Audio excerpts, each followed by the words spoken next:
चित्तानि नाहम् न च श्रोत्रजिह्वे न च घ्राणनेत्रे न च व्योम भूमिर्न तेजो न वायु चिदानंद रूपम शिवोहम शिवोहम चिदानंद रूपम शिवोहम शिवोहम चिदानंद रूपम शिवोहम शिवोहम चिदानंद रूपम शिवोहम शिवोहम। शमन ज्ञात पुत्र अप्रतिबित विहारी प्रबुद्ध प्रज्ञा के धारक पुरुषोत्तम भगवान महावीर स्वामी के चरणों में वंदन नमन। पूज्य गुरुवर्या के चरणों में वंदन नमन। माता पिता तुल्य आप सभी श्रावक श्राविका जन को मेरा प्रणाम, मेरा नमन। पर्युषण पर्व आ गए हैं, आज से शुरू हो गए हैं, आधा दिन भी निकल चुका है। पर्युषण पर्व है तो खुशी का, लेकिन हम बड़े बोझिल से हो जाते हैं। हम अपनी डेली जिंदगी में से 8 दिन को एक अलग तरीके से जीने के लिए, एक अलग क्रिया करने के लिए बोझिल हो जाते हैं। अगर आपका भी मन इन 8 दिन में आपकी डेली लाइफ की रूटीन को छोड़कर दूसरी रूटीन को पकड़ने में बोझिल हो रहा है, तो सच मानिए आप पर्युषण पर्व सिर्फ परंपरावद मना रहे हैं। आप इसलिए पर्युषण पर्व मना रहे हैं क्योंकि आप जैन हैं, और जैन होने के नाते आपके सर पर, आपके बुद्धि पर ये बात थोप दी है कि आपको पर्युषण पर्व मनाना है। लेकिन नहीं, पर्युषण पर्व कोई थोपने वाली चीज नहीं है, कुछ परंपरावद नहीं है। ये एक सुंदर व्यक्तित्व को जीने का तरीका है। ये 8 दिन आपको अपने पास होने का एक तरीका है। इसे परंपरा में मत मानिए, इसे खुशी से मनाइए। देखिए, जो भी आप सूत्र सुनेंगे, जो प्रवचन सुनेंगे, जो भी प्रतिक्रमण करेंगे, जिन स्वाध्याय करेंगे, तपस्या करेंगे, उनको हृदय से कीजिए। ऐसा मन को बोझिल बनाकर नहीं। कर्मों की गांठें खोलनी है, कर्मों की गांठों को बांधना नहीं है। खोलना बहुत मुश्किल है। आपके 100 अच्छे कर्म जाकर एक कर्म की गांठ खोलते हैं, लेकिन बंधते कैसे हैं? पल प्रतिपल बनते जा रहे हैं। बांधना सरल है और खोलना अत्यंत मुश्किल है।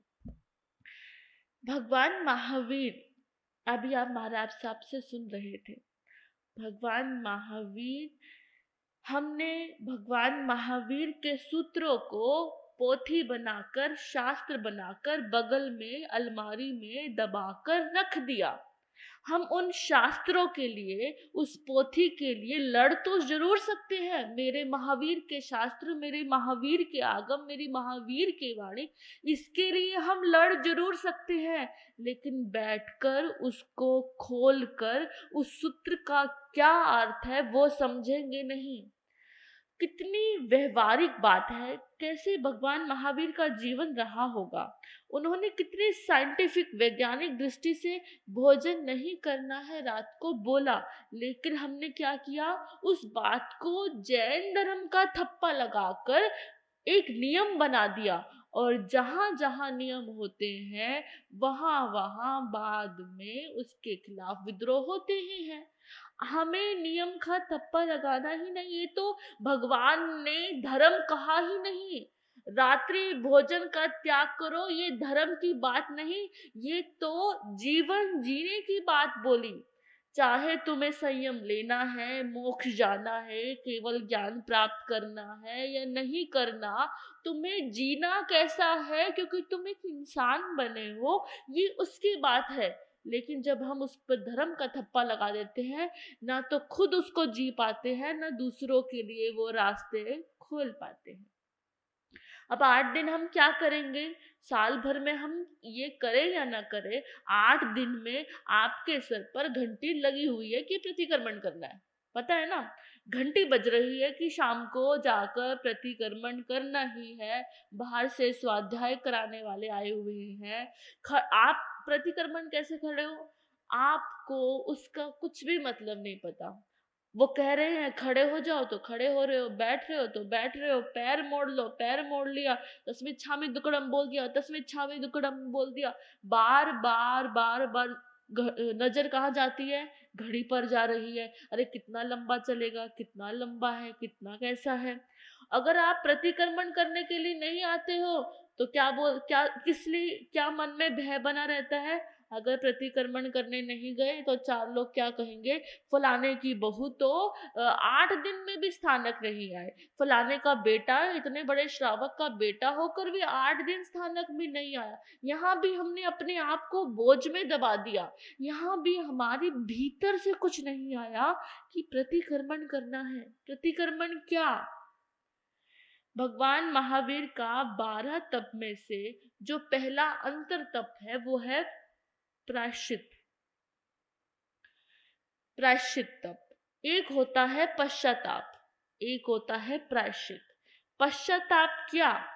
आपको आज सुबह गुस्सा आया, आपको गुस्सा आया, आपने कहा, आपको थोड़ी देर में रियलाइज हुआ कि मुझे गुस्सा नहीं करना चाहिए था, ये हुआ पश्चाताप।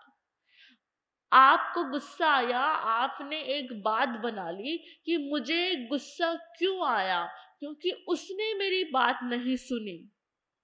आपको गुस्सा तो आ ही नहीं सकता, आप तो महान है, हम तो महान है, हमें नहीं आ सकता। गुस्सा आया क्योंकि सामने वाले ने हमारी बात नहीं सुनी, उसकी गलती है। तो पश्चाताप करते हुए भी हम खुद को बचा कर रखते हैं और दोष सामने वाले पर दे देते हैं। गुस्से में आकर आपने अपने बच्चे की पिटाई कर दी तो मन में आया कि अगली बार अगर वो ये वाला काम नहीं करेगा ना तो ये सुधर जाएगा, तो मैं गुस्सा भी नहीं करूंगा। हम कितने चालाक हैं। खुद चालाक है या मूर्ख है? चालाक है या मूर्ख है? मूर्ख है हम। ये पश्चाताप नहीं है। ये क्या है? ये अपनी एक आपने इमेज बना ली कि पापा को ऐसा होना चाहिए या मम्मी को ऐसा होना चाहिए, भाई को ऐसा, पत्नी को ऐसा। अगर आपकी उस इमेज में से एक दो चीज इधर उधर हो जाती है तो आप फटाफट उस पे पोछा लगा देते हो कि मैं आगे से नहीं करूंगा, क्योंकि आपको अंदर लग रहा है कि मेरी इमेज खराब हो गई है। क्या सोचेंगे कि ये इतना बुरा है, गुस्सा करता है, ताना देता है। तो हम फटाफट उस पे क्या लगाने लग जाते हैं? पोछा लगाने लग जाते हैं। तो वो पश्चाताप पश्चाताप ही है जो अभी किया, और अगले ही अभी आप पश्चाताप की मुद्रा में बैठे हैं, हाय मैंने इसको डांट दिया, हाय मैंने ऐसा किया, और तुरंत किसी ने कुछ कहा और तुरंत गुस्सा कर दिया। तो ये क्या है? किसी काम का नहीं। दूसरा है प्रायश्चित, जिसकी भगवान महावीर स्वामी बात कर रहे हैं। प्रायश्चित का मतलब ये जो भीतर से हो, जिसकी एक्सेप्टेंस अंदर से हो कि मैं स्वीकार करता हूं कि मैं क्रोधी हूं, मैं स्वीकार करता हूं कि मैं चोर हूं, मैं स्वीकार करता हूं कि मैं हिंसा करता हूं। उसकी एक्सेप्टेंस, और वो काम कभी दोबारा ना हो, वो है प्रायश्चित। और प्रायश्चित की ही सीमा से बना है प्रतिक्रमण। प्रतिक्रमण मतलब अपने किए हुए पापों में वापस लौटना। आप अपने किए हुए पाप में वापस लौटते हैं। जो क्रिया आप शाम को आज संध्या के समय, प्रतिक्रमण के समय करने वाले हैं, क्या आप उसमें वापस लौट रहे हैं? शब्द आपको समझ नहीं आ रहे, क्रिया आप उठ बैठ के कर रहे हैं, तिक्तों का पाठ आपको समझ में आ रहा है, वो कर रहे हैं बस। क्या आपने सोचा कि जो मैंने किया वो फिर कभी वापस ना हो तो प्रतिक्रमण है? ऐसा नहीं कि अभी भी पाप किया, मैं मिच्छामि दुक्कडम बोलता हूँ और अगले ही पल आप उस पाप को फिर कर लो, तो वो प्रतिकर्मण किसी काम का नहीं, वो सिर्फ और सिर्फ क्या है, दिखावा। धर्म की कोई भी क्रिया जो आपका रूपांतरण ना करे, वो क्रिया है, धर्म नहीं। धर्म का कोई भी काम जिससे आपके भीतर बदलाव ना हो। तो प्रतिक्रमण बहुत गहरी है।